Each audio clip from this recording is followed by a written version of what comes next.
Hello everyone. We welcome you all for the Garud Puran session. We will start the prayer. Om Gurubhyo Namaha Harihi Om Vyasaya Vishnurupaya Vyasarupaya Vishnave Namo Vai Brahmanidhaye Vasisthaya Namo Namaha Om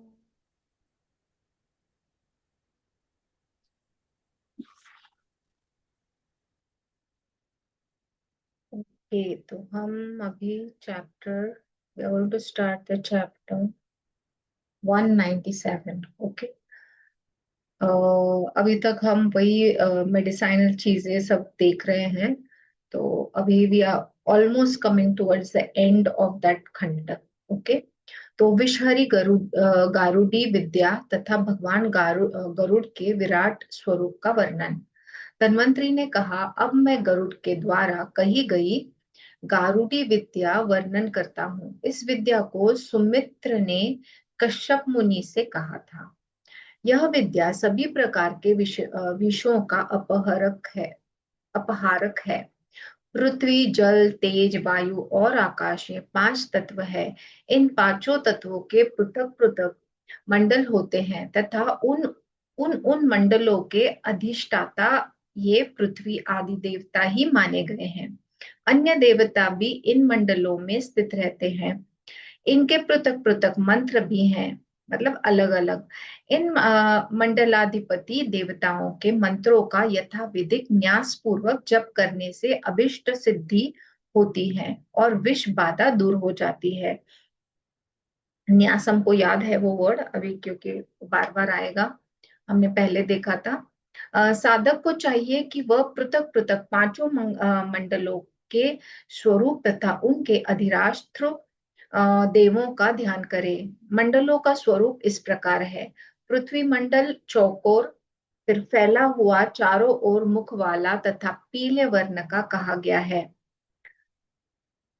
तथा यह मंडल इंद्र देवता परक है. वरुण मंडल that is जल मंडल पद्माकार तथा अर्धचंद्र युक्त है. इंद्र नील मणि के समान कांति वाले सौम्य स्वरूप स्वस्तिक से युक्त त्रिकोण आकार वाले अग्नि मंडल में ज्वालामालों से समन्वित अग्नि का ध्यान करना चाहिए. विभिन्न औषधियों को पीसकर तैयार किए गए सुरमे के समान कांति वाले वृत्ताकार बिंदु युक्त वायुमंडल में वायु का ध्यान करें. आकाश मंडल का चिंतन क्षीर सागर में उठती हुई लहरें के समान आकार वाले शुद्ध स्फटिक के सदृश आभा वाले तथा संपूर्ण संसार को अपनी अमृतमयी रश्मियों से अल्पावित करने वाले के रूप में करें. जो अष्ट महानाग कहे गए हैं उनमें से वासुकी और शंखपाल नामक नाग पृथ्वी मंडल में स्थित रहते हैं. पृथ्वी मंडल में स्थित कारकोटक तथा पद्मनाभ नामक के 2 नाग वास वरुण मंडल दैट इज जल मंडल में है. कुलिक और तक्षक नाम के नाग अग्नि मंडल में निवास करते हैं. महापद्म तथा पद्म नामक नाग वायुमंडल में रहते हैं. साधकों को इन नागों का ध्यान करके पृथ्वी आदि पंचभूत तत्वों का न्यास करना चाहिए. अंगुष्ठ से लेकर कनिष्ठा पर्यंत अंगुलियों में अनुलोम और विलोम रीति से न्यास करना चाहिए. अंगुलियों की पर्व संधियों में जया तथा विजया नामक 2 शक्तियों का न्यास करना चाहिए. पुनः अपने शरीर में शिव षडगंग न्यास, पच्छ तत्व न्यास तथा व्यापक न्यास करे. देवता के नाम के आदि में प्रणव तथा अंत में नमः प्रयुक्त करे. यह विधि स्थापन एवं पूजनादिक मंत्र के रूप में बतलाई गई है. देवता के नाम के आद्य अक्षर भी मंत्र रूप होते हैं. नागों के जो मंत्र है वह उन्हीं सन्निधान को प्राप्त करने वाले हैं। पंचतत्वों के साथ सॉरी ऐसा करने से यह मंत्र साक्षात गरुड़ के समान साधक के सभी अभिष्ट कर्मों को सिद्ध करने वाले हो जाते हैं। स्वर वर्णों से करन्यास करके पुनः उन्हीं से शरीर के अन्य अंगों में भी न्यास करना चाहिए। तदंतर आत्मशुद्धि कारक उद्दीप्त प्राण शक्ति का चिंतन करना चाहिए। इसके बाद साधक को अमृत की वर्षा करने वाले बीज का ध्यान करना चाहिए। इस प्रकार अप्यायन करके साधक को अपने मस्तिष्क में आत्म तत्व का चिंतन करना चाहिए। तत्पश्चात स्वर्ण के समान कांति वाली समस्त लोकों में फैली हुई तथा लोकपालों से समन्वित पृथ्वी का दोनों पैरों में न्यास करना चाहिए। बुद्धिमान साधक को चाहिए कि वह भगवती पृथ्वी देवी का अपने संपूर्ण देह में न्यास करे। इसी प्रकार अपने देह के अंगों में शेष 4 मंडलों तथा उनमें स्थित देवों का न्यास करे। इस प्रकार पंचभूत तत्वों का न्यास करके यथाक्रम 8 नागों का न्यास ध्यान करना चाहिए। इसके बाद स्थावर और जंगम प्राणियों के विष दोष का विनाश करने के लिए पक्षीराज गरुड़ का ध्यान इस प्रकार करना चाहिए।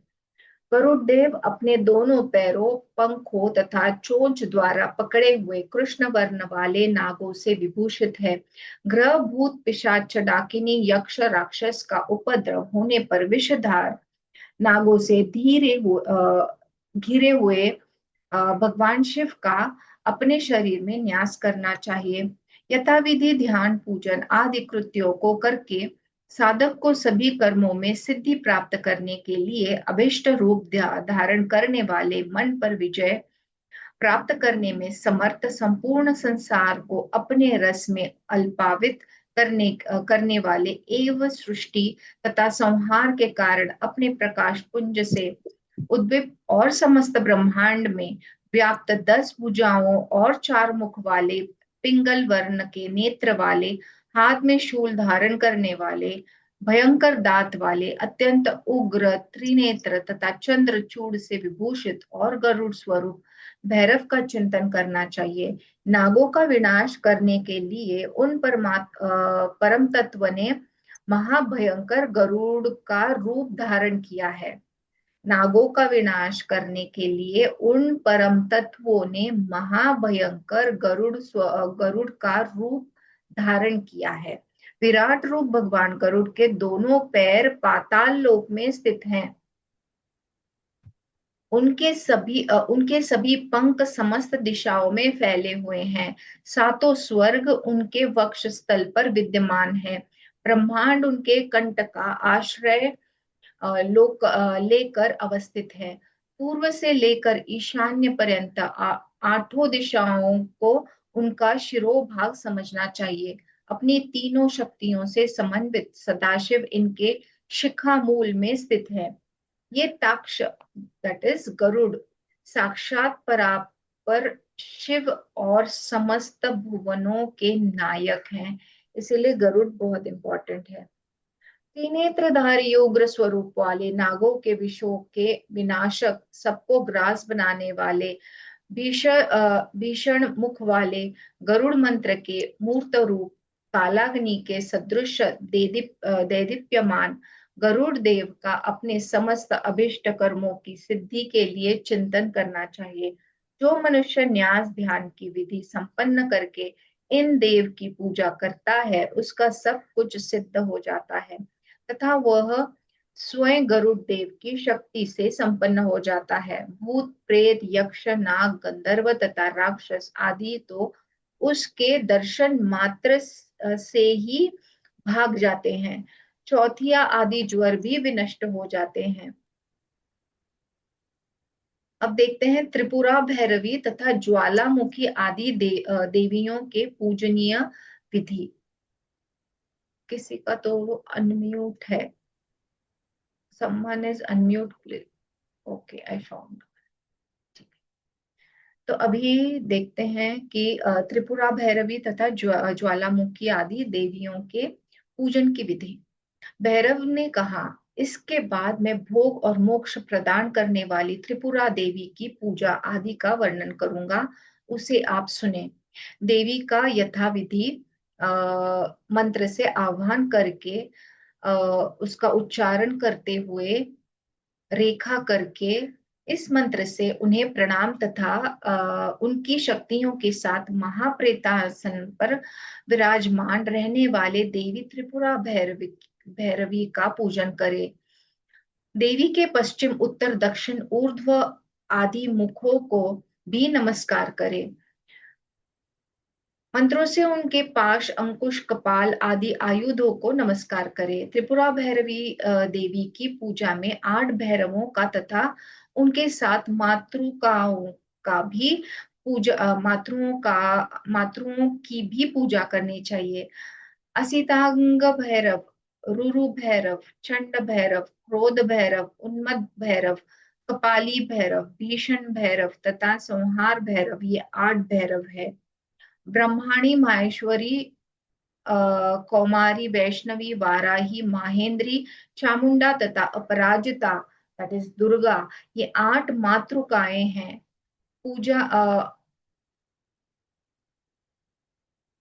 पूजक को चाहिए कि वह पूर्व दिशा में कामरूप अस्थितांग भैरव और देवी ब्रह्माणी का आवाहन पूर्वक पूजन करे। उसके बाद दक्षिण दिशा में स्कंद देव, रुरु भैरव और देवी माहेश्वरी का आवाहन पूर्वक पूजन करे। पश्चिम दिशा में चंड भैरव तथा देवी कौमारी का आवाहन पूर्वक पूजन करे। तत्पश्चात उत्तर दिशा में उल्का देव, क्रोध भैरव और देवी वैष्णवी का आवाहन पूर्वक पूजन करे। अग्निकोण में अघोर देव, उन्मद भैरव और देवी वराही का आवाहन पूर्वक पूजन करे। तदंतर नैऋत्य कोण में समस्त संसार के सारभूत स्वरूप कपाली भैरव और देवी महेंद्री का आवाहन पूर्वक पूजन करे। उसके बाद साधक को वायु कोण में जालंधर, भीषण भैरव और देवी चामुंडा का आह्वान पूर्वक पूजन करना चाहिए। तदंतर ईशान कोण में वटुक देव, संहार भैरव तथा देवी चंडिका का आह्वान करके उनकी पूजा करनी चाहिए। इसके बाद साधक को रति देवी, प्रीति देवी, काम देवी और उनके पंचबाणों की पूजा भी करनी चाहिए। इस प्रकार सदैव ध्यान, पूजा, जप तथा होम करने से देवी सिद्ध हो जाती है। नित्य क्लीना त्रिपुरा भैरवी और ज्वालामुखी नामक देवियां समस्त व्याधियों की विनाशिका है। अब मैं ज्वालामुखी देवी के पूजन का क्रम कहूंगा। पद्म के मध्य देवी ज्वालामुखी की पूजा करनी चाहिए तथा पद्म के बाह्य दलों में क्रमशः नित्य अरुणा, मदनातुरा, महामोहा, प्रकृति, महेंद्राणी, कलना कलनाकर्षिणी, भारती, ब्रह्माणी, माहेश्वरी, कौमारी, वैष्णवी, वराही, माहेंद्री, चामुंडा, अपराजिता, विजया, अजिता, मोहिनी, त्वरिता, स्तंभिनी, जुर्भिनी तथा देवी कालिका की पूजा करनी चाहिए। देवी ज्वालामुखी की यथाविधि पूजा करने से विष आदि दोष दूर हो जाते हैं। भैरव ने पुनः कहा, चूड़ामणि यंत्र के द्वारा प्रश्नकर्ता को शुभ एवं अशुभ समय का परिज्ञान हो जाता है। अभी वायु जय का निरूपण। भैरव ने कहा, हे देवी, अब मैं जय पराजय तथा विदेश यात्रा के शुभाशुभ मुहूर्त का संकेत देने वाली वायु जय नामक विद्या का वर्णन करूंगा। वायु, अग्नि, जल और इंद्र को मांगलिक चतुष्टय के नाम से जाना जाता है। प्राय प्राणी के शरीर में वायु अधिकतर वाम और दक्षिण भाग की नाड़ियों से प्रवाहित होता है। अग्नि शरीर में ऊर्ध्वगामी होता है और जल अधोगामी। महेंद्र तत्व शरीर के मध्य भाग में स्थित रहता है, किंतु शुक्ल पक्ष में वह वाम भाग तथा कृष्ण पक्ष में दक्षिण भाग की नाड़ियों से होकर शरीर में प्रवाहित होता है। प्रत्येक पक्ष का प्रारंभिक 3-3 दिन इसका उदय काल है, अर्थात शुक्ल पक्ष की प्रतिपाद से लेकर तृतीया तिथि जो वायु नासिका के वाम छिद्र से होकर प्रवाहमान रहता है और कृष्ण पक्ष की प्रतिपदा तिथि से लेकर तृतीया तिथि पर्यंत जो वायु नासिका के दक्षिण छिद्र से होकर प्रवाहमान रहता है वह उदय काल का वायु माना जाता है। यदि इस नियम के अनुसार वायु का प्रवाह होता है तो अच्छा होता है, किंतु विपरीत होने पर पतन होता है, जो हमने वो स्वर योगा में देखा था।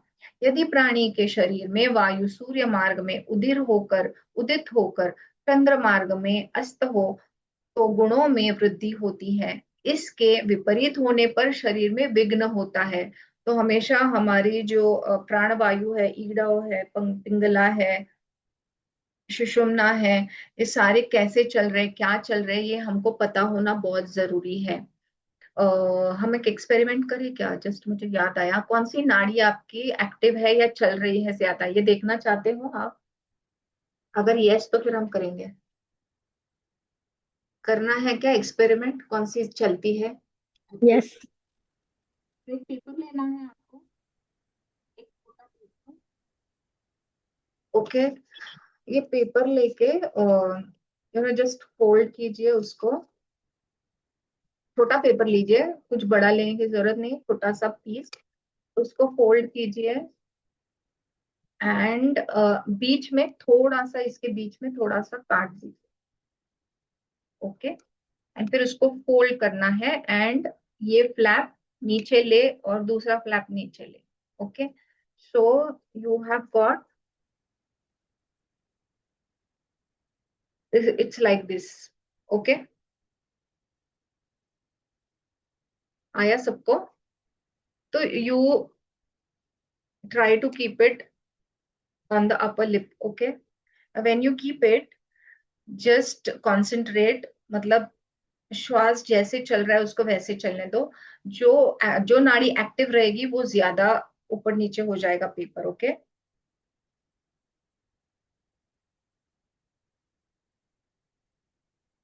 मेरी सेम चल रही है, सबकी अलग अलग चलेगी। So either whichever the flap moves faster, that नाड़ी is active। एंड ये करने के बाद मतलब आपको कौन सी नाड़ी एक्टिव चाहिए, क्योंकि हर एक काम के लिए अलग अलग नाड़ी इंपॉर्टेंट होती है। कभी कभी चंद्र नाड़ी कई इंपॉर्टेंट काम करने हैं तो उसके लिए इंपॉर्टेंट है। अगर आपको खाना खाना है तो आपकी जो पिंगला नाड़ी है वो एक्टिव होनी चाहिए।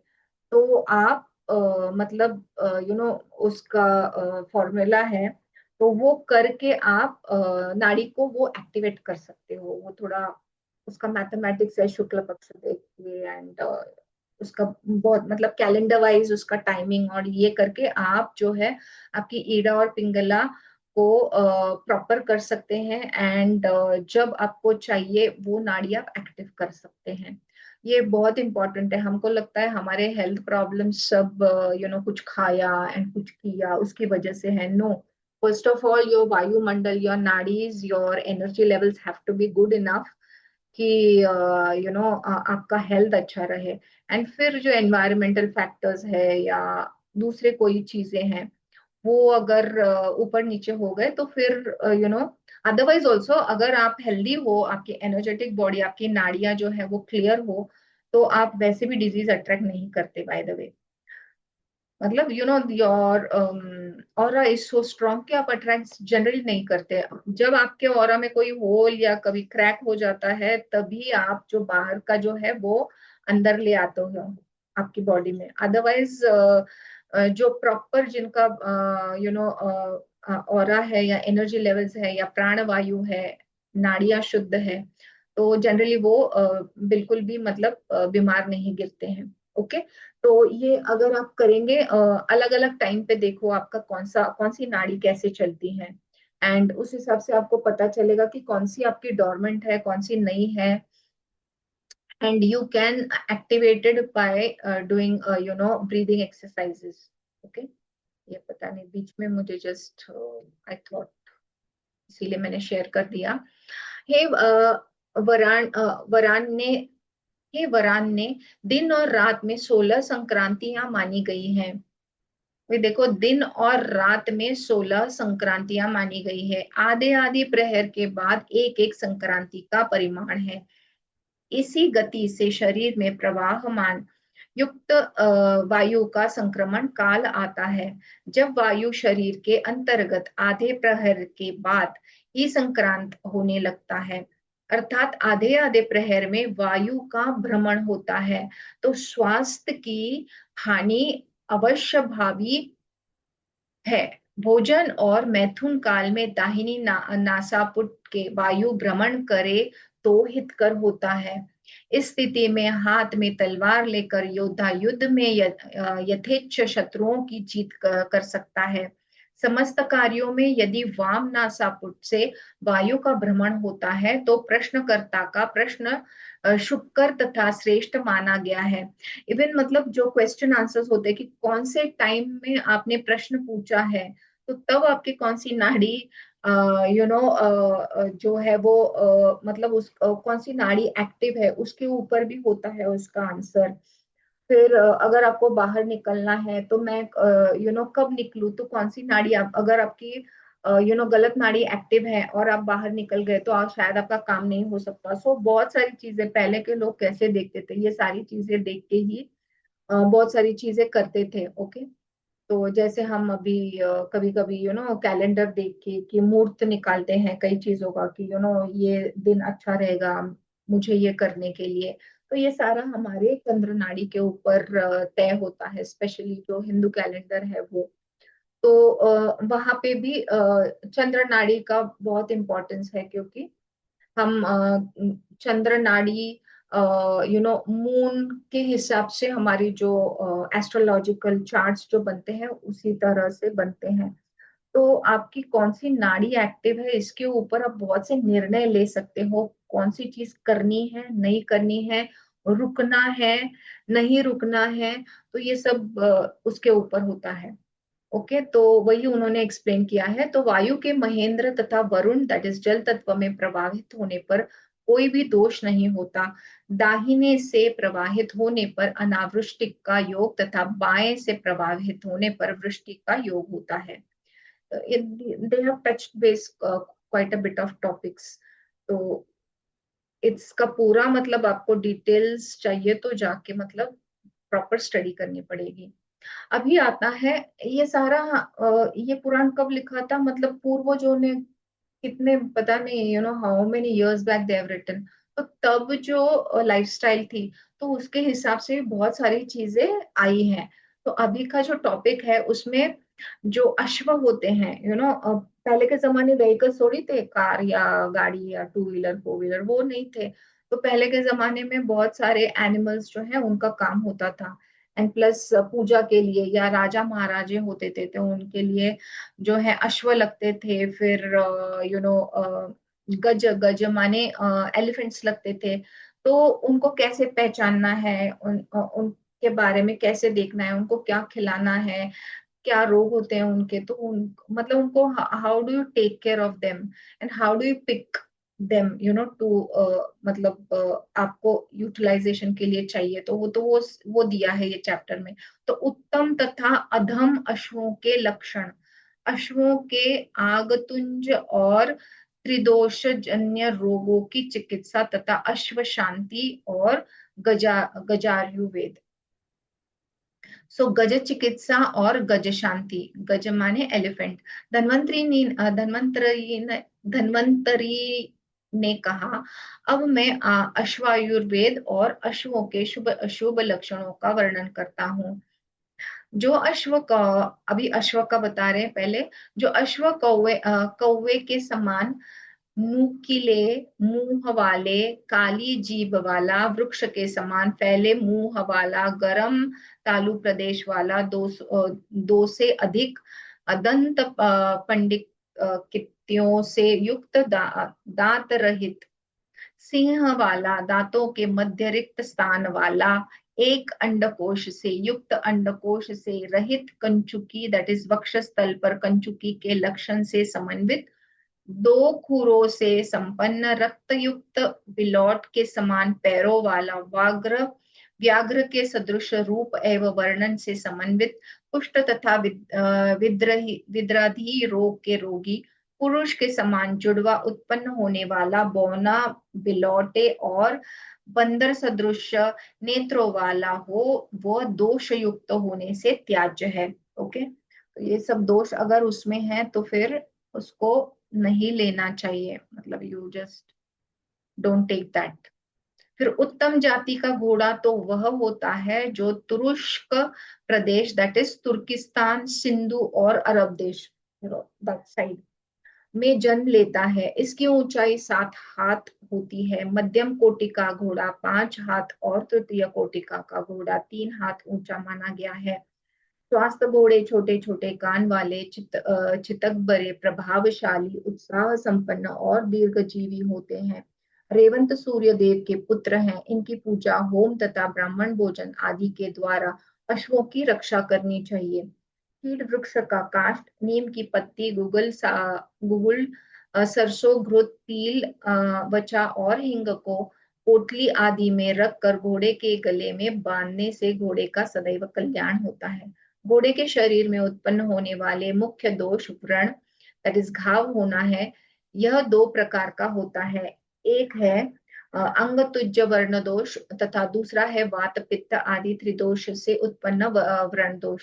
वात विकार के कारण उत्पन्न व्रण दोष चिरपाक, देर से पकने वाला होता है, और श्लेष्म विकार के कारण उत्पन्न व्रण दोष क्षिप्राक, क्षिप्रपाक, दैट इज शीघ्र पकने वाला होता है। पित्तज दोष के कारण उत्पन्न व्रण दोष के घोड़े के कंठ भाग में दाह और रक्त विकार के कारण उत्पन्न व्रण में मंद मंद वेदना होती है। आगंतुज अर्थात बाहर से चोट गिरने या आघात आदि से उत्पन्न व्रण दोष का शोधन शल्य चिकित्सा माने सर्जरी द्वारा करना चाहिए। व्रण की यह चिकित्सा करके उनमें एरंड मूल, हल्दी, दारू हल्दी, चित्रक, सौंठ और लहसुन मट्टे अथवा कांजी में पीस कर भर देना चाहिए। तिल, सत्तू, दही, सेंधा नमक और नीम की पत्ती एक साथ पीस कर उसी व्रण पर रखने से भी घोड़े को लाभ होता है। व्रण यानी जो वूंड होता है उसको। हुआ परवल, नीम की पत्ती, वचा, चित्रक, पीपली और अदरक का चूर्ण बनाकर घोड़े को पिलाना चाहिए। इसके सेवन से घोड़े का कृमि दोष, श्लेष्म विकार तथा वायु प्रकोप नष्ट हो जाता है। नीम की पत्ती, परवल, त्रिफला और खैर का काढ़ा बनाकर यदि घोड़ों को पिलाया जाए तो उसका रक्तस्राव बंद हो जाता है। घोड़ों में कुष्ठ विकार होने पर तो उसके उपशमन के लिए स्त्री इसी काढ़े को 3 बार देना चाहिए। व्रण युक्त कुष्ठ रोग होने पर सरसों का तेल बहुत ही लाभदायक है। लहसुन आदि का काढ़ा देने से उसके खाने पीने के दोष दूर हो जाते हैं। बिजौरा नींबू का रस जटामासी के रस में मिलाकर नस्य देने से तत्काल घोड़े का वात जनित दोषों का विनाश होता है। घोड़ों को प्रथम दिन 1 पल औषधीय नस्य देना चाहिए। उसके बाद एक एक पल प्रतिदिन अधिक बढ़ाते हुए 18 दिन तक उसका उपयोग करना चाहिए। यह मात्रा उत्तम प्रकार के घोड़ों की ही है। मध्य प्रकार के घोड़ों की औषधि मात्रा 14 पल तथा अधम जाति के घोड़ों की 8 पल होती है। शरद और ग्रीष्म ऋतु में घोड़ों को ऐसे विकारों से मुक्त करने के लिए किसी भी प्रकार की औषधि का नस्य प्रयोग करना उचित नहीं। घोड़े के वातजन्य रोग में शर्करा, घृत तथा दुग्ध से युक्त तेल, श्लेष्मिक रोग में त्रिकुट से युक्त कड़ुआ तेल और पित्त विकार में त्रिफला चूर्ण समन्वित जल से नस्य देना चाहिए। साठी चावल और दुग्ध खाने पीने वाला घोड़ा अत्यंत बलशाली होता है। पके हुए जामुन के समान तथा सोने के सदृश चमकते हुए वर्ण वाला अश्व श्रेष्ठ होता है। ये अभी हमको इम्पोर्टेंट नहीं लगेगा क्योंकि हमारे पास तो अश्व नहीं है, पर आज की डेट में भी सोचो जो रेस के जो घोड़े होते हैं उनके लिए तो ये इम्पोर्टेंट है। भारवाही घोड़ों को बाय द वे पेट्स को या मतलब ये जो घोड़े वगैरह है इनको होम्योपैथी का मेडिसिन बहुत अच्छे से चलता है। मतलब मैं बहुत सारे रेस वाले घोड़ों के लिए मेडिसिन देती हूँ और बहुत प्रभावी होता है। भारवाही घोड़ों को मतलब other pets also but like जो प्रॉपर जो रेस के लिए होते हैं वो। भारवाही घोड़ों को आधे आधे प्रहर पर गुगुल का सेवन करना चाहिए। जो घोड़ा बहुत ही जल्द थक जाने के कारण रुक जाता है, उसको खीर या दूध पिलाना चाहिए। वात जनित विकार होने पर घोड़ों को भोजन में साठी चावल का भात और दूध देना चाहिए। पित्त विकार होने पर उनको एक कर्ष अर्थात 2 तोला जटामासी का रस, मधु, मूंग का रस और घृत का मिश्रण देने से लाभ होता है। कफ विकार होने पर मूंग और कुल्थी या कड़ुआ तथा तिक्त भोज पदार्थ देना चाहिए। बधिरता या ग्रास्य जन्य रोग से ग्रस्त होने पर अथवा त्रिदोष जन्य विकारों के उत्पन्न हो जाने से दुखित घोड़ों को गुगुल की औषधि देनी चाहिए। सभी प्रकार के रोगों में घोड़े को पहले दिन अन्य प्रकार की घासों के साथ एक पल दुर्वा घास देना भी अपेक्षित है। उसके बाद इस मात्रा को धीरे धीरे बढ़ाना चाहिए। एक दिन में एक कर्ष अर्थात 2 तोला और अधिकतम 5 पल दिया जा सकता है। सामान्य स्थिति में घोड़े के लिए खाने पीने निमित्त 80 पल दुर्वा की मात्रा श्रेष्ठतम मानी गई है। उसकी मध्यमा मात्रा 60 पल और अधम 40 पल है। घोड़ों को व्रण, कुष्ठ तथा खज्ज विकार दैट इज लंगड़ाने का विकार होने पर त्रिफला के क्वात में भोजन मिलाकर देना चाहिए। मंदाग्नि और शोथ रोग होने पर उसको गोमूत्र के साथ भोजन देना चाहिए। वात पित्त जन्य व्रण विकार अथवा अन्य व्याधि होने पर गोदुग्ध और घृत मिलाकर घोड़े को भोजन देना लाभकारी है। दुर्बल घोड़े को मासी नामक औषधि के साथ भोजन देना पुष्टिकारक होता है। शरद और ग्रीष्म ऋतु में घोड़े को 5 पल गुड़ची का रस घी में मिलाकर अथवा दूध में मिलाकर प्रातः काल पिलाना चाहिए। यह घोड़े के रोगों का विनाश करने वाली, उनको शक्ति संपन्न बनाने वाली और उनके तेज को बढ़ाने वाली है। गुड़ुची कल्प के साथ शतावरी और अश्वगंधा नामक औषधियों के रस की मात्रा क्रमशः उत्तम, मध्यम और अधम रूप में 4 पल, 3 पल तथा 1 पल निश्चित की गई है।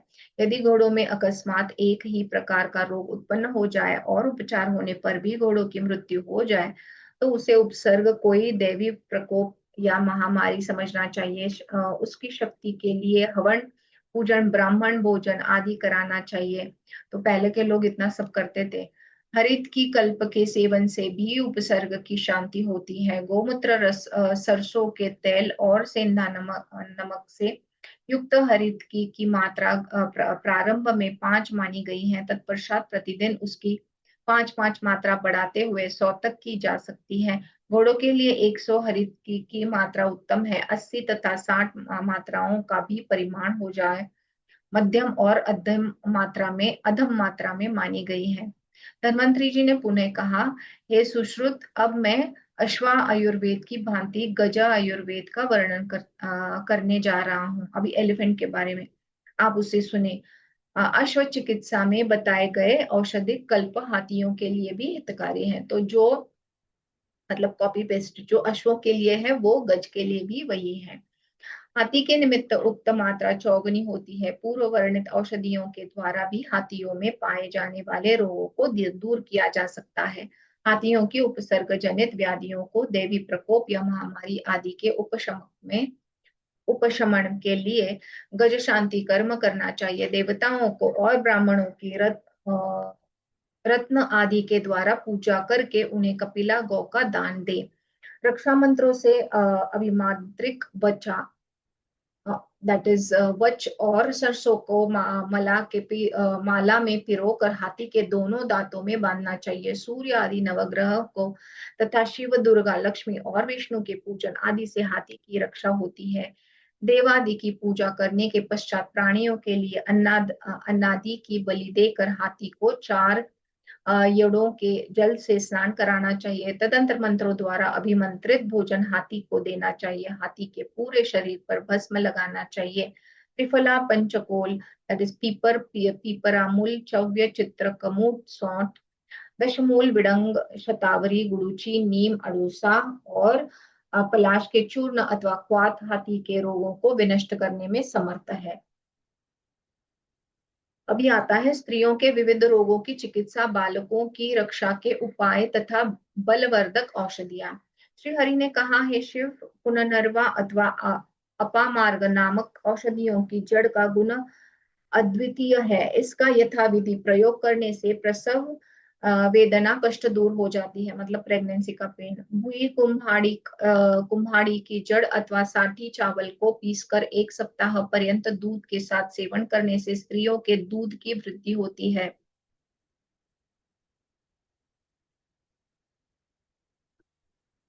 ते रुद्र इंद्र वारुणी, दैट इज इंद्रायण की जड़ का लेप करने से स्त्रियों के स्तनों की पीड़ा विनष्ट हो जाती है।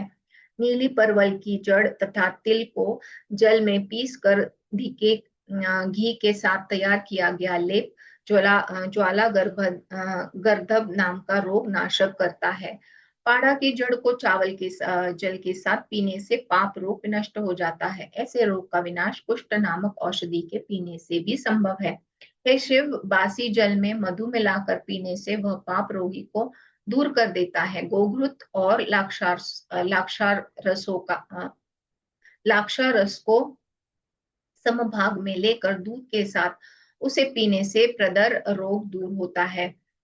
हे हर, द्विजयष्टि दैट इज ब्रह्मादंडी, त्रिकुट दैट इज सौंठ काली मिर्च पीपली का चूर्ण तिल के काढ़े में मिलाकर पीने से स्त्रियों का रक्त गुल्मा रोग दूर हो जाता है। हे महेश, लाल कमला कंद तिल तथा शर्करा का औषधिक योग स्त्रियों में गर्भधारण की क्षमता उत्पन्न कर देता है। शर्करा के साथ इन औषधियों को पीने से स्त्री का गर्भपात रुक जाता है तथा शीतल जल के साथ सेवन करने से रक्तस्राव भी बंद हो जाता है। हे रुद्र शर पोखड़ी पो, पोखा की जड़ का क्वाथ और कांजी हिंग तथा सेंधा नमक मिलाकर पीने से स्त्रियों को शीघ्र ही प्रसव हो जाता है। बिजौरा नीम की जड़ को कटी प्रदेश में बांधने से भी प्रसव यथाशीघ्र हो जाता है। अपामार्ग की जड़ सिर पर धारण करने से स्त्री को गर्भजनित पीड़ा नहीं होती। हे हर, जिस बालक के मस्तक पर गोरोचन का तिलक रहता है, वो जो बालक शर्करा तथा कुष्ठ नामक औषधि का पान करता है, वह विष भूत ग्रह तथा व्याधि जनित विकारों से दूर रहता है। हे रुद्र, शंखनाभि सुगंधित द्रव्य विशेष वच कुष्ठ और लोहा दैट इज लोहे की ताबीज या कठुला बच्चे को सदैव धारण करना चाहिए। उसके उपसर्ग जन्य विपदाओं से बच्चों की रक्षा होती है। मधु के सहित पलाश, आंवला और विडंग का चूर्ण तथा गोघृत का पान करने से प्राणी महामती दैट इज कुशाग्र बुद्धि वाला बन जाता है। हे महादेव, 1 मास तक इस औषधि का सेवन करने से मनुष्य वृद्धावस्था जन्य मृत्यु के भय से रहित हो जाता है। हे रुद्र, पलाश बीज तिल मधु और घृत समान भाग में लेकर 1 सप्ताह तक सेवन करने से वृद्धावस्था दूर हो जाती है। आंवले का चूर्ण, मधु, तेल दैट इज तिल का तेल तथा गोघृत के साथ 1 मास पर्यंत सेवन करने से मनुष्य युवा हो उठता है और विद्वान बन जाता है। तो विद्वान भी बनोगे और यंग भी रहोगे। हे शिव, आंवले का चूर्ण मधु अथवा जल के साथ प्रातः काल सेवन करने पर नासिका की शक्ति बढ़ जाती है। जो मनुष्य घी और मधु के साथ कुष्ठ चूर्ण का सेवन करता है, वह सुंदर गंध से समन्वित देह वाला हो जाता है। तो आपको जो है सेंट मारने की जरूरत नहीं पड़ेगी, परफ्यूम यूज करने की जरूरत नहीं पड़ेगी और 1000 वर्ष तक जीवित भी रहता है। अब ये आता है गो एवं अश्व चिकित्सा। श्री हरि ने कहा, हे शिव, जो गौ अपने बछड़े से द्वेष करती है, उसे नमक से युक्त उसी का दूध पिला देना चाहिए। ऐसा करने से वह अपने बछड़े के साथ करने लगेगी। कुत्ते की हड्डी को भैंस और गाय के गले में बांधने से उनके शरीर में पड़े हुए कीड़े गिर जाते हैं, इसमें संदेह नहीं है। गुगुची की जड़ को खिलाने से भी गायों के शरीर में पड़े हुए कीड़े भी नष्ट हो जाते हैं। हे शिव, वरुण फल के रस को हाथ से मथ कर उसे घाव में भरने से उसके अंदर पड़े हुए 4 पैर वाले तथा 2 पैर वाले कीड़े नष्ट हो जाते हैं। हे रुद्र, जया नामक औषधि को घाव में भरने से वह सूख जाता है। हाथी का मूत्र पिलाने से गाय और भैंसों में फैलने वाला उपसर्ग रोग, दैट इज इन्फेक्शियस या कॉन्टेजियस डिजीजेस जो होते हैं, वो नष्ट हो जाता है। मट्ठे में मसूर और साठी चावल को घिसकर पिलाने से भी लाभ होता है। गाय और भैंस के दूध में तुलनात्मक दृष्टि से गाय का दूध ही पुरुष के लिए विशेष हितकारी होता है। हे शिव, शरपोखा के पत्ते को नमक के साथ खिलाने से घोड़े तथा हाथियों का वारिस्फोट नामक रोग से नष्ट हो जाता है। हे हर, घृत कुमार के पत्ते का नमक के साथ सेवन कराने से घोड़े आदि की खुजली दूर हो जाती है। अभी औषधियों के पर्यायवाची नाम, मतलब जो औषध है उनके अलग अलग नाम भी है, राइट? एक ही नाम नहीं होता है, तो वो जो अलग अलग नाम है वो बताए गए हैं। सूजी ने कहा कि हे ऋषियों, भगवान धन्वंतरी ने इस प्रकार महर्षि सुश्रुत को वैदिक शास्त्र सुनाया था। अब मैं औषधियों के पर्यायवाची नाम संक्षिप्त रूप में आप सभी को सुनाऊंगा। स्थिरा, विधारी गंधा, शालपर्णी तथा अंशुमति ही एक ही औषधि के नाम है। लांगली नामक औषधि ही कलसी, प्रोष्टापुच्छा तथा गुहा नाम से कही जाती है। पुनर्नरवा को वर्षाभू, कठिल्या और करुणा कहा जाता है। उरुवकु उरुवुक, आम तथा वर्धमानक ये एरंड के ही नाम है। झषा और नागबला को एक ही औषधि मानना चाहिए।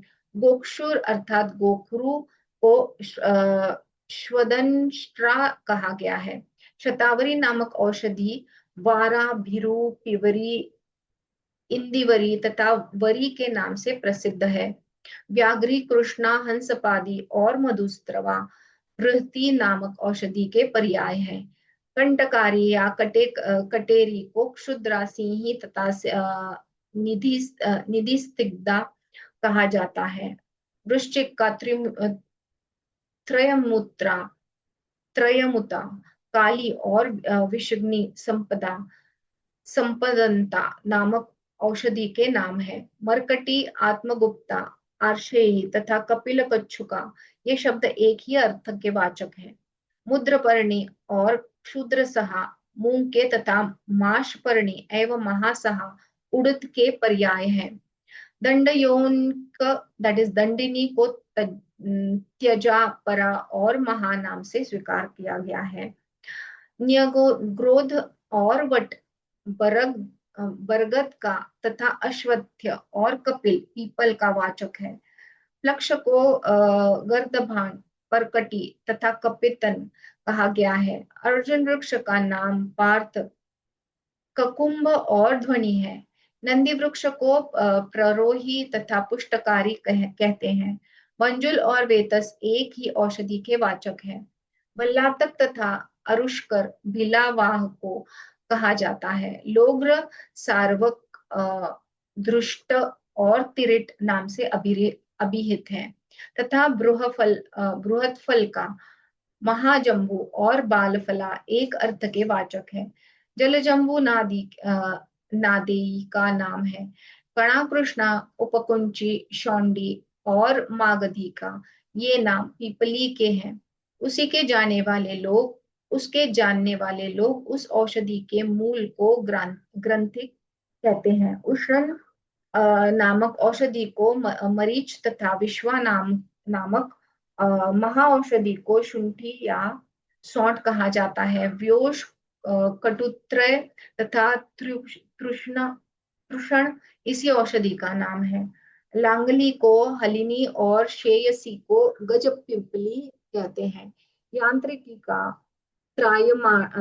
त्रायमाणा तथा उत्साह का नाम सुवाहा है। चित्रक का नाम शिखी है। उसको वर्ही तथा अग्नि नाम से भी जाना जाता है। षडग्रंथा, उग्री, श्वेता और हैमवती ये नाम वचा के हैं।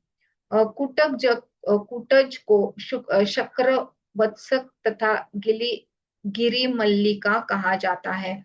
उसके बाद उसके बीजों का नाम कलिंग, इंद्रयव और अरिष्ट है। मुस्तक और मेघ नाम मोथा के वाचक हैं। कौंती नामक औषधि हरेनुका नाम से कही जाती है। एला और बहुला शब्द बड़ी इलायची तथा सुक्षैला एवं त्रुटि शब्द छोटी इलायची वाचक है।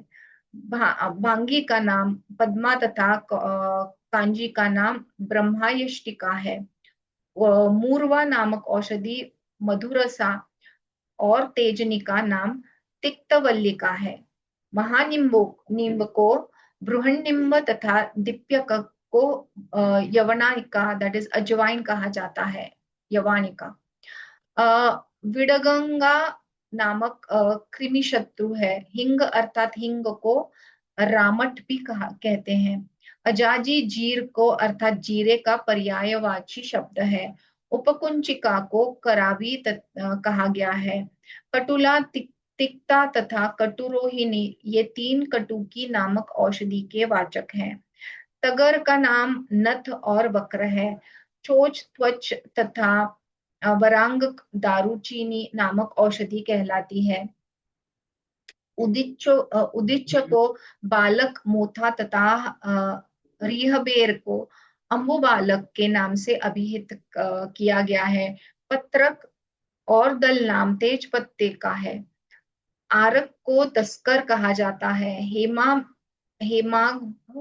हेमाभ नामक औषधि का नाम नाग भी है, इसलिए इसको लोग नागकेशर कहते हैं। असकृत तथा कश्मीर भल्लिक शब्द कुमकुम के वाचक हैं। पूर कटुनक महिषाक्ष तथा पल्लकशा शब्द गुगुल के वाचक है। कश्मीरी और कटफल्ला श्रीपर्णी को कहा जाता है। शल्य की गजभक्षा पत्री सुरभि तथा श्रवा नामक गजारी औषधि के आंवले को धात्री और आमल की तथा अक्षय एवं विभिन्न बेहड़ा को कहा जाता है। पथ्या अभया पूतना और हरित की शब्द हरे के पर्यायवाची हैं। इन तीनों फलों को एक में मिलाकर त्रिफला कहा जाता है। करंज या कंजा उदयकीर्य तथा दीर्घवृत्त के नाम से भी प्रसिद्ध है। यष्टया रे मधुक और मधुर यष्टि ये जेठी मेधु के वाचक है। घातकी ताम्रपर्णी समंग तथा कुंजरा धाती फूल के नाम माने गए हैं। शीत मलयजय शीत और गोशीर्ष को श्वेत चंदन कहा जाता है। जो चंदन रक्त के सदृश लाल होता है उसका नाम रक्त चंदन है। काकोली नामक की औषधि को वीरा वैस्या और अर्क पुष्पी काले नाम से भी कहा जाता है। श्रृंगी नामक औषधि कर्कट श्रृंगी तथा महाघोषा के नाम से प्रसिद्ध है। वंशलोचन को तुगाक्षरी शुभा और वाशी के नाम से भी जाना जाता है। द्राक्षा का नाम मुद्रिका तथा गोत्सनिका है। उशिर अर्थात खस नामक औषधि का नाम मृणाल और लामंजक है। सरसों गोपवल्ली गोपी और भद्रा कहा जाता है। दंती नामक औषधि का नाम कटटेरी भी है। हल्दी को दारू निशा हरिद्रा रजनी पतिता और रात्रि कहा गया है। वृक्षादनी छिन्न रूहा नीलवल्ली तथा अमृत रस नाम वाली औषधि ही गुरुचि है। वसुकोट वाशिर और कालपिल्ल नामक औषधि एक ही है। पाषाण भेद अरिष्ट अश्मभीत तथा कुट्ट भेदक ये सभी नामक पत्थर चट्टा या पत्थर चुनार के वाचक है। घंटा को शुष्क और सूचक को वचा दैट इज वच नाम से अभिहित किया गया है। पीतशाल को सुरत तथा बीज के नाम से कहा जाता है। ब्रज वृक्ष को महावृक्ष सुन्ही के सुख दैट इज तूहड़ और सुधा को गुड़ा माना गया है। तुलसी को सुरसा तथा उपथ्या कहा जाता है। लोग इसी को कुटेरक अर्जुनक पर्णी और सौगंधी रूप में सौगंधी पर्णी भी कहते हैं। नील नामक औषधि को सिंधुवार है और निर्गुड़ी को सुगंधिका कहते हैं। सुगंधिक पर्णी नामक की औषधि वासंती और कुलजा नाम से जानी जाती है। कालियक नामक औषधि पर्यायवाची शब्द है। पीतकाष्ठ तथा कतक गायत्री नाम की औषधि का नाम खादिर है। कंदर अर्थात कांथा, कथ्या उसी का भेद माना गया है। नीलकमल के वाचक इंद्रवीर, कुवलय, पद्म तथा नीलोत्पल माने गए हैं। सौगंधिक शतदल और अब्ज कमल को कहा जाता है। अजवर्ण, ऊर्जा, वाजीर्ण, वाजिकर्ण तथा अश्वकर्ण एक ही औषधि के नाम है। श्लेष्मांतक, शेलु और बहुआर एक ही अर्थ के वाचक हैं। सुंदक, सुनंदक, ककुभद्र, छत्राकी तथा रासना नाम की औषधि के वाचक है। कबरी, कुंभक, धृष्ट, क्षुद्विधा और धनकृत एक ही औषधि के नाम है। कृष्णाजक तथा कराल नामक औषधि कालमान या काममान नाम से प्रसिद्ध है। वरियारा नामक औषधि को प्राची, बला और नदी कांता कहा जाता है। काकजंगा नाम की औषधि का पर्यायवाची शब्द वायसी है। मुशिकपर्णी नामक औषधि भ्रमंती और आखूपर्णी के नाम से जानी जाती है। विषमुष्टि, द्रावण और केशमुष्टि ये तीन एक ही औषधि के वाचक है। किलीही या किनीही को कटुकी तथा अनंत को अल्मवेत से कहा जाता है। अश्वत्था और बहुपत्रा एक ही औषधि है। इसी को लोग अमल की भी कहते हैं। अरुष का नाम पत्र शूक है। क्षीरी को राजादन नाम से स्वीकार किया गया है। महापत्र का नाम दाड़िम है। इसको करक भी कहा जाता है। मसूरी, विदली, शशपा तथा कालिंदी नाम एक ही अर्थ के वाचक हैं। कटेरी वृक्ष को कंटका, महाश्यामा और वृक्षदा कहा जाता है। विद्या, कुंती, त्रिभंगी, त्रिपुटी और त्रिवृत्त ये सभी शब्द एक औषधि के वाचक हैं। सतपला, यवतिकता, चर्म और चर्मकसा ये सभी नामक समान औषधि के माने गए हैं। अक्षिपिलु को शंखणी, सुकुमारी और तिक्षाक्षी कहा जाता है। अपराजिता नामक औषधि के पर्यायवाची शब्द है। गवाक्षी, अमृता, श्वेता, गिरिकर्णी तथा गवादिनी। कंप्लील को रक्तांग, गुंडा और रोचनी का कहा जाता है। हेमक्षीरी या क्षीरी नाम की औषधि को पीता, गौरी तथा काला दुग्ध का नाम से स्वीकार किया गया है। गांगे रुकी, नागबला, विशाला और इंद्रवारुणी अर्थात इंद्रायण एक ही औषधि के वाचक है। रसाजन नामक औषधि के पर्याय है ताक्ष, शैल्य, नीलवर्ण तथा अंजन, शालमली या सेमर वृक्ष के निर्यास को मोचरस के नाम से अभिहित किया जाता है। प्रत्यक्ष पुष्पी को खरी और अपामार्ग अपामार्ग को मयूरक कहा गया है। जंगली अड़ूसा का नाम हिंसायक, वृषवास का तथा अटरुष जीवशाक नाम औषधि को जीवक और कबूर को शटी नाम से भी कहा गया है। कटफल का नाम सोमवृक्ष तथा अग्निगंधा का नाम सुगंधिका भी है। सौंफ को शतांग और शतपुष्पा कहा जाता है। निसी को मधुरिका माना गया है। पुष्कर मूल को पुष्कर तथा पुष्कर राव्य नाम से भी स्वीकार करना चाहिए। यास नामक औषधि के पर्यायवाची शब्द हैं। धनव्यास, दुष्पर्श और दुरालभा। वाकुची अर्थात वकुची, सोमराजी और सोमवल्ली एक ही औषधि के नाम है। बंगर इया को मार्कव, केशराज तथा भृंगराज कहा जाता है। एड़गज नामक औषधि को आयुर्वेद एवं वनस्पतियों के विद्वान चक्रमर्दक या चकवड़ कहते हैं। काकतुंडी नामक औषधि के वाचक है सुरंगी, तगर, स्नायु, कलनाशा और वायसी। महाकाल को बेल तथा तंदुलिया को धन स्तन कहा जाता है।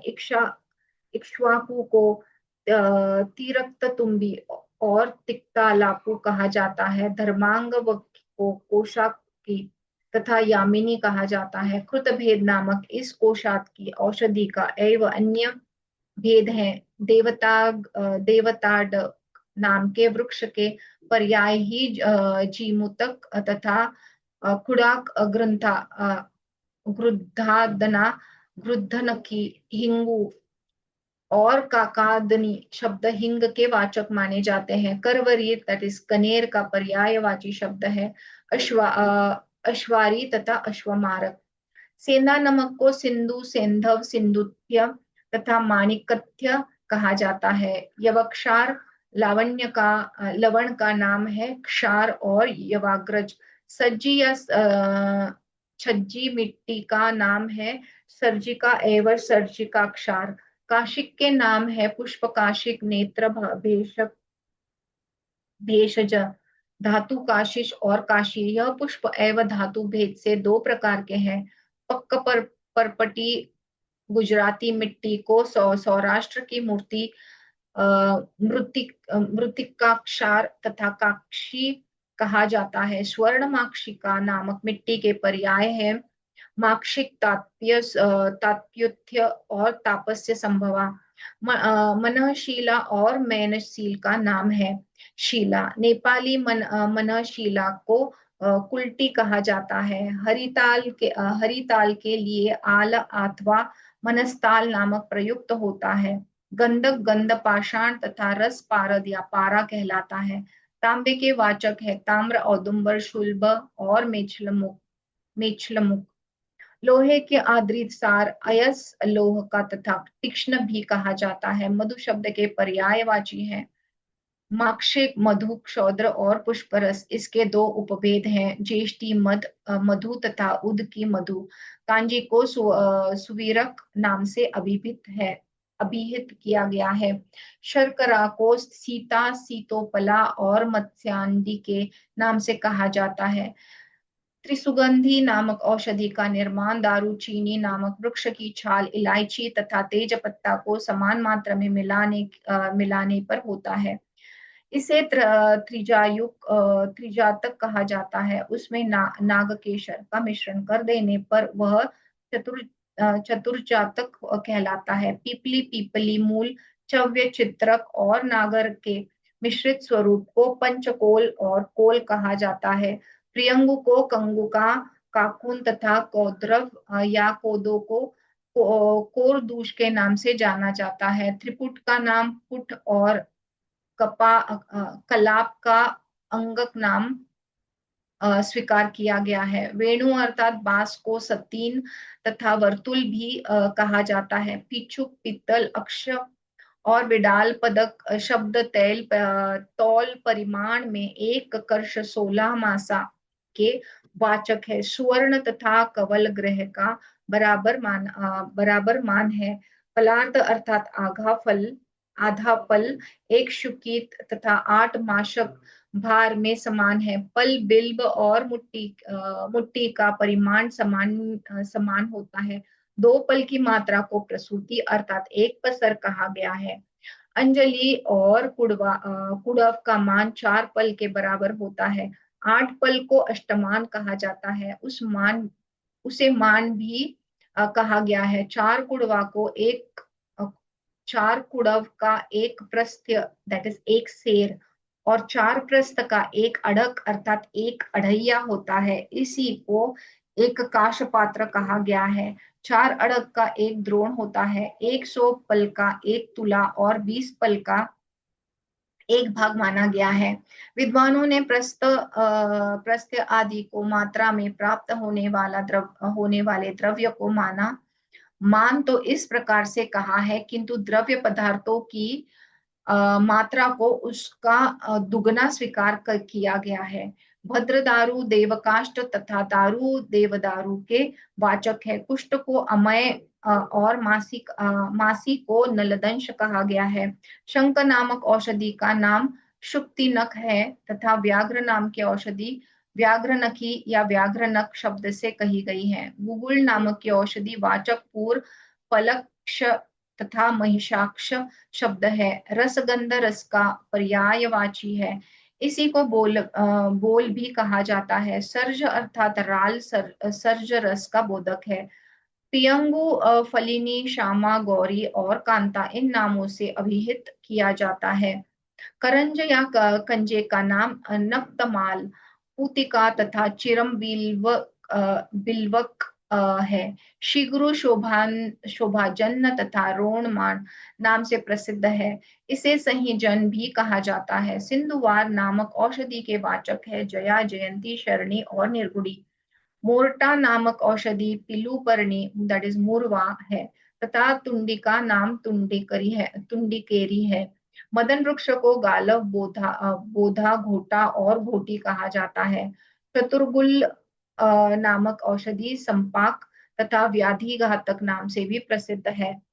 अरगवद का नाम राजवृक्ष और रैवत है। दंती को लोक का केंद्र, तिक्ता, कंटकी और विकंकत कहते हैं। नींब को अरिष्ट कहा गया है तथा पटोल का एक नामक पोलक दैट इज परवल है। वयस्ता का नाम विशल्या, छिन्ना और छिन्न रुद्रा, छिन्न रूहा है। गुड़ुचि के पर्याय वाची है। वशा, दंती तथा अमृता, किरातिक का नाम भुनिम्ब और कांडतिक्य है। सूत जी ने कहा है, शौनक, ये सभी नाम वन में उत्पन्न होने वाली औषधियों के हैं। इन्हीं वनस्पतियों का वर्णन भगवान श्री हरि ने शिव जी से किया था। अब मैं कुमार अर्थात भगवान स्कंद के द्वारा कहे गए व्याकरण शास्त्र को बतलाऊंगा, उसे आप ध्यान पूर्वक सुने। अभी the next chapters are about all व्याकरण, मतलब ग्रामर वगैरह सब दिया गया है इसमें। तो मैं जस्ट शॉर्ट में बताती हूँ, क्योंकि हमारे लिए वो समझना, एक तो it is not required, plus वो डिफिकल्ट भी है समझना, क्योंकि अलग अलग बहुत ही मतलब थोड़ा बहुत डिटेल में दिया गया है। ओके, तो ये जो चैप्टर है इसमें जो है व्याकरण निरूपण, तो इसमें जो है पूरा ग्रामर दिया गया है। उसमें जो सर्वनाम है, फिर स्त्रीलिंग, पुल्लिंग, मतलब जेंडर्स दिए गए हैं, वो कैसे, मतलब उसका एक्सप्लेनेशन है, उसको कैसे यूज करना है, कौन से वर्ड्स पुल्लिंगी है, कौन से स्त्रीलिंगी है, तो वो सारा एक्सप्लेनेशन ये चैप्टर में दिया गया है। ओके, तो हम इसके डिटेल्स में नहीं जाएंगे। ये चैप्टर का जस्ट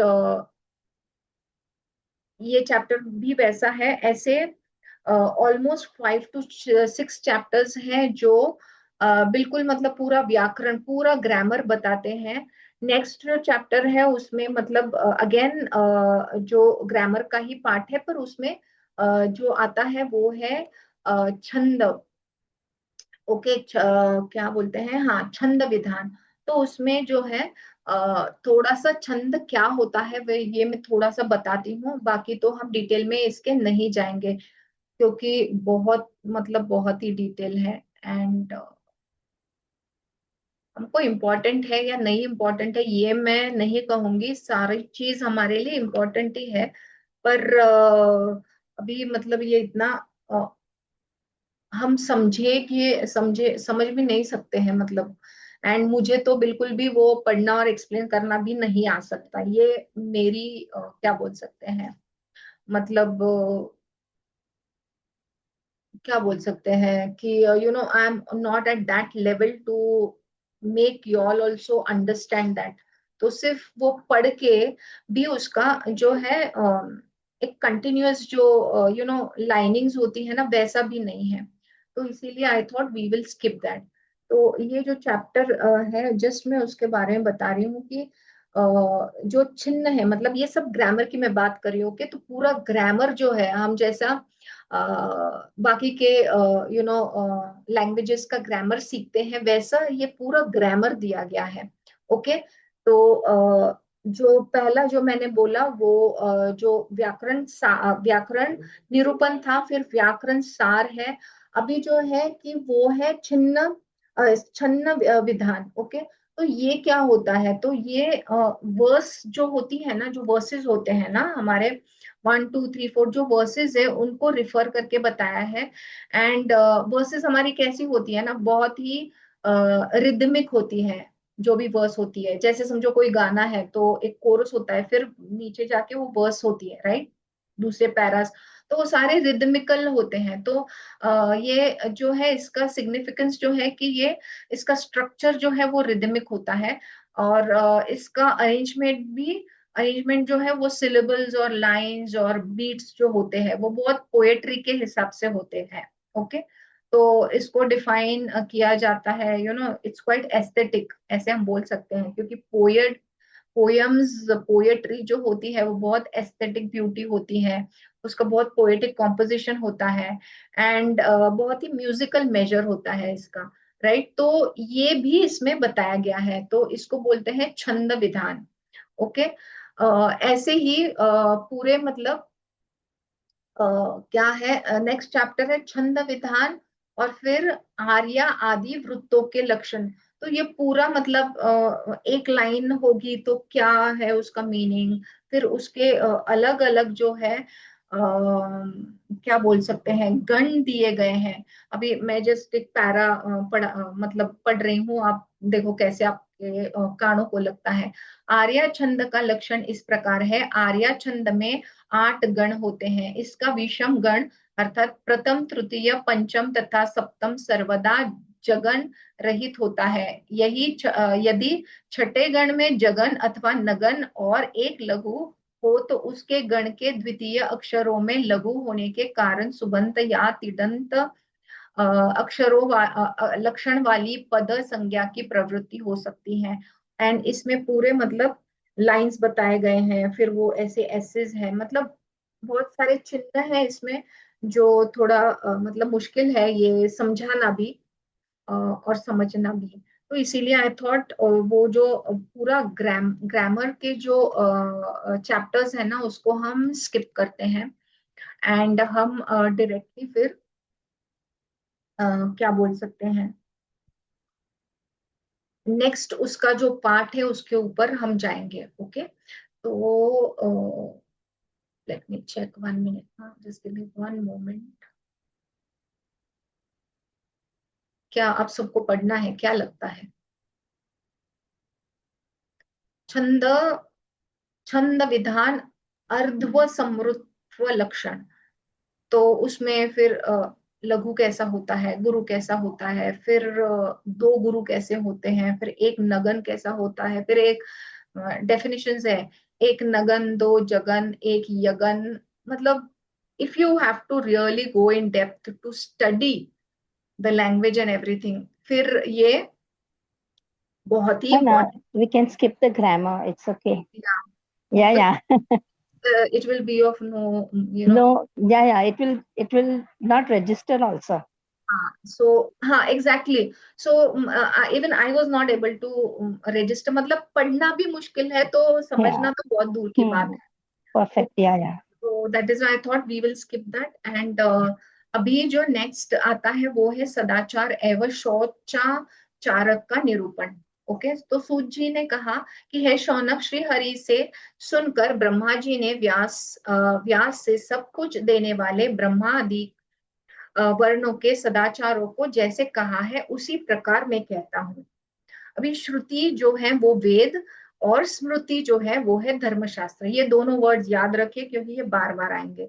तो श्रुति मतलब वेद एंड स्मृति मतलब धर्मशास्त्र का भली प्रकार से अध्ययन करके श्रुति प्रतिपादित कर्म का पालन करना चाहिए। तो हमने कर्म का पालन करना चाहिए क्योंकि श्रुति मतलब जो वेद ही सब कर्मों का मूल है। यदि उपलब्ध श्रुतियों में कोई कर्म ज्ञात नहीं हो रहा है तो उसको स्मृति शास्त्र के अनुसार जानकर करना चाहिए। मतलब अगर एक तो कर्मों का जो जड़ है वो वेद है, नॉट हाँ, जो हम कर्म करते हैं उसका जो जड़ है वो वेद से हमको उसका इंफॉर्मेशन मिल सकता है। एंड अगर हमको ये समझ में नहीं आ रहा है तो हमको वो स्मृति शास्त्र जो है उसके अनुसार हमने फिर आचरण करना चाहिए, जो है धर्मशास्त्र। ओके, क्योंकि स्मृति शास्त्र भी श्रुति मूलक होने के कारण ही कर्म के बोध में प्रमाण माने जाते हैं। तो कभी कभी हमको ना जैसे रूल्स एंड रेगुलेशंस का एक किताब मिलता है, तो हम कभी भी अगर हमको समझ में नहीं आया तो हम जाते हैं देखने के लिए, अरे इस चीज का प्रोटोकॉल क्या है, इसका रूल क्या है, ये जो हम कर रहे हैं इसका क्या दिया गया है प्रिंसिपल या जो भी है। तो वो जो है वो स्मृति शास्त्र माना गया है। तो ये सारी चीजें मतलब जो हम जैसे बिहेव कर रहे हैं, अभी तो हम कलयुग में हैं इसलिए हम पूरे अलग हो गए हैं, पर हमने जो है वो वेद के हिसाब से और जो स्मृति शास्त्र है मतलब धर्म के हिसाब से। तो अगेन यहाँ पे मैं आई एम रियट्रेटिंग कि धर्म माने इट इज नॉट रिलीजन कि हिंदू मुस्लिम सिख ईसाई, it is not like that. It धर्म मीनिंग ट्रुथ। जो धर्म आप आचरण करते हो उसी हिसाब से आपके कर्म बनते हैं। तो धर्म जो बोलते हैं ना, धर्म रक्षिति रक्षिता, मतलब अगर धर्म को आप पालन करके आप धर्म की रक्षा करेंगे तो जो है धर्म आपकी रक्षा करेगा। तो आपको ट्रुथ की रक्षा करना चाहिए ताकि फिर वो ट्रुथ आपकी रक्षा करेगा। तो ये बहुत इंपॉर्टेंट है, it is not related to any religion, ये एक प्रिंसिपल है। तो अभी हम वो जो धर्म जो रियल धर्म का डेफिनेशन है वो हम अभी कलयुग में भूल चुके हैं। ओके। तो इसीलिए धर्म का पालन, धर्म शास्त्र जो है वो बहुत इंपॉर्टेंट है। एंड कभी भी कुछ होता है तो instead of listening to anyone, हमने वहां जाकर क्या राइट है, क्या मॉरल ऑफ कंडक्ट दिया गया है, कैसे मतलब व्यवहार करना है, कैसे हमने लाइफ जीना है, वो सारा उसमें बताया गया है। तो you can go back and find all of those things in the धर्मशास्त्र, दैट इज स्मृति। तो ये कर्म के बोध में प्रमाण माने जाते हैं। और स्मार्त धर्म के पालन में असमर्थ होने पर विद्वान व्यक्ति को चाहिए कि वह सदाचार का पालन करे।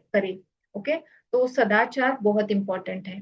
कर्म मार्ग का दर्शन कराने के लिए श्रुति तथा स्मृति ये नेत्र स्वरूप है, मतलब हमारे आंखों जैसे है दोनों चीजें, श्रुति भी और स्मृति भी।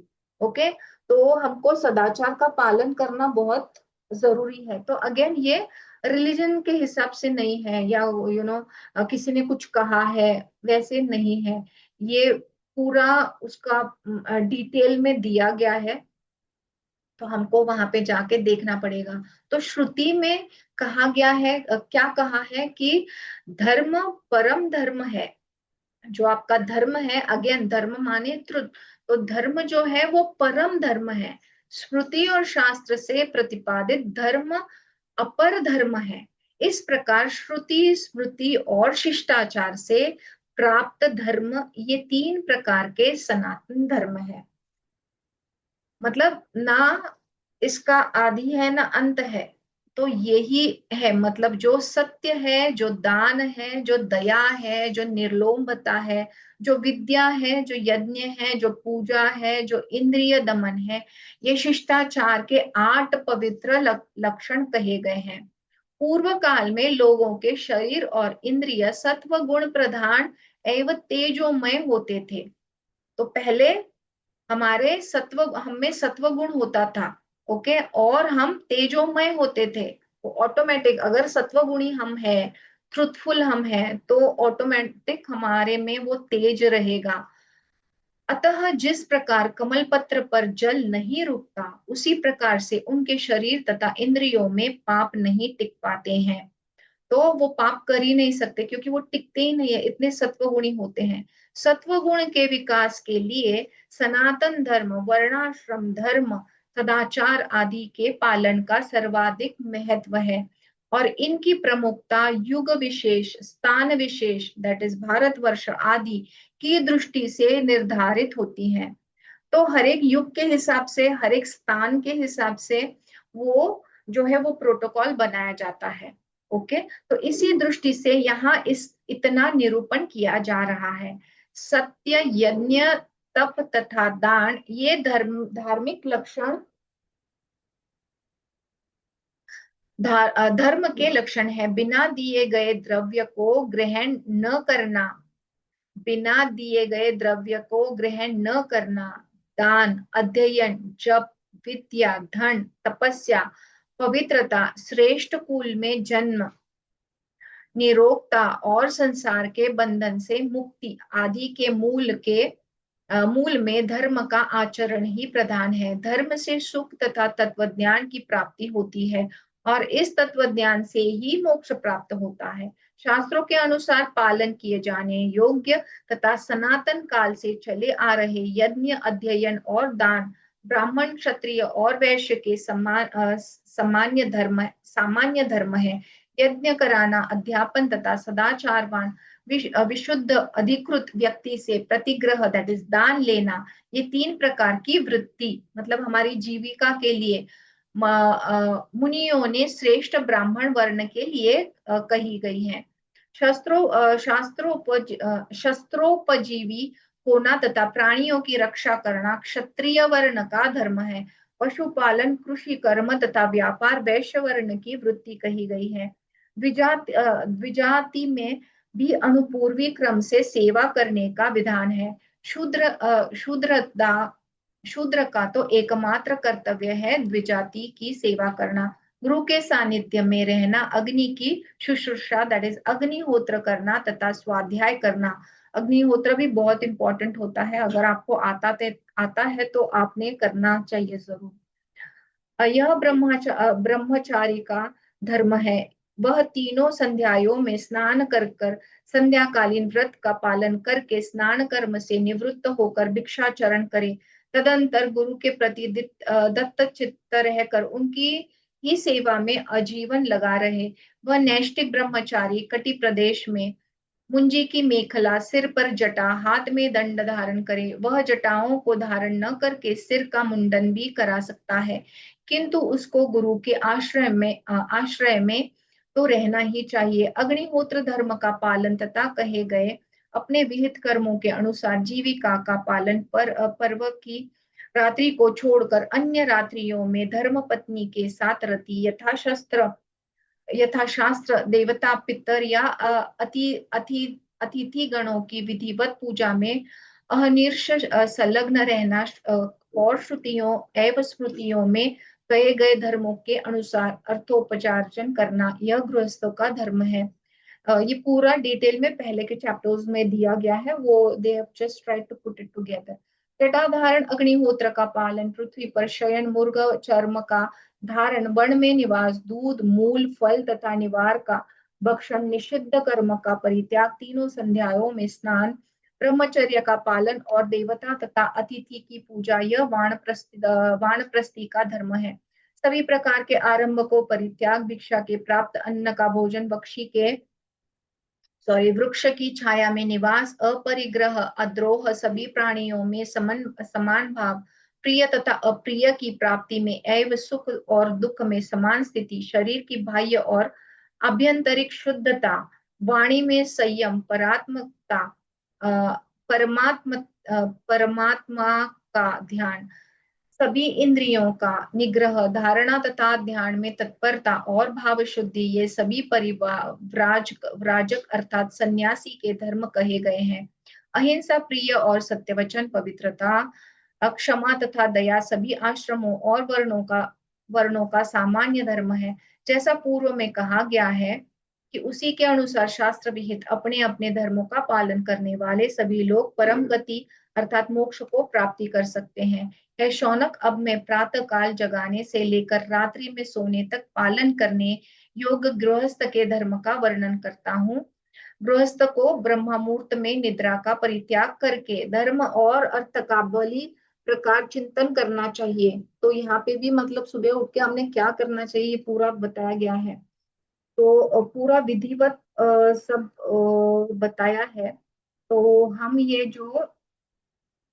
जो विधि पूरा एक्सप्लेन किया गया है वो हम नेक्स्ट टाइम देखेंगे, क्योंकि ये कंसंट्रेशन से हमने उसको ग्रहण करना बहुत जरूरी है, क्योंकि पूरा दिन या हमारी दिनचर्या जो होती है वो पूरी कैसे हमने करनी चाहिए, जो आज की डेट में भी उसका बहुत वैल्यू है, तो वो हम फ्रेशली देखेंगे। ओके, तो हम यहाँ पे रुकते हैं। Okay, let's close the session with the closing prayer.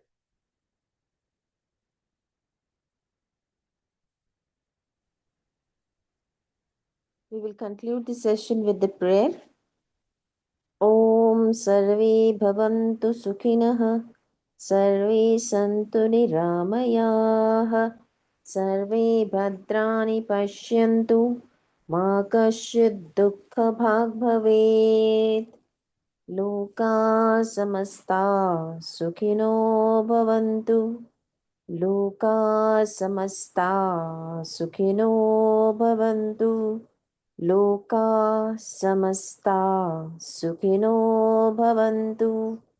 Om Shanti Shanti Shantihi.